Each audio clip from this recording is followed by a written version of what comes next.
লুৰিণজ্যোতি গগৈয়ে এখন এফিডেভিট দিকক যে উৰিয়াম ঘাটত উচ্ছেদ কৰি মাটি মই আদানীক দিম বুলি কৈছোঁ। তাতো আজিৰ পৰা বৃক্ষৰোপণ আৰম্ভ হৈছে।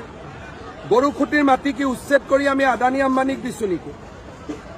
লুৰিণজ্যোতি গগৈৰ দৰে ব্যক্তিসকলে লাজ পাব লাগে যে তেওঁলোকে নিজক অসমীয়া বুলি কয়। আজি কোনেও অসম আন্দোলনৰ পিছত এজনো সন্দেহযুক্ত লোকৰ এটা ঘৰো ভাঙিব পৰা নাছিল। মই 1,29,000 বিঘা মাটি সন্দেহযুক্ত লোকৰ পৰা মুক্ত কৰি বনাঞ্চল বা ভিজিআৰ পিজিআৰক আমি উভতাই দিছোঁ। ধন্যবাদ দিব নোৱাৰে, নালাগে, সমালোচনা নকৰিব, কাৰণ অসমীয়া জাতি যদি আমাৰ ভাৰতীয় জাতি সত্তা ইয়াত জীয়াই থাকিব লাগে, এইটোৱে আমাৰ শেষ সুযোগ।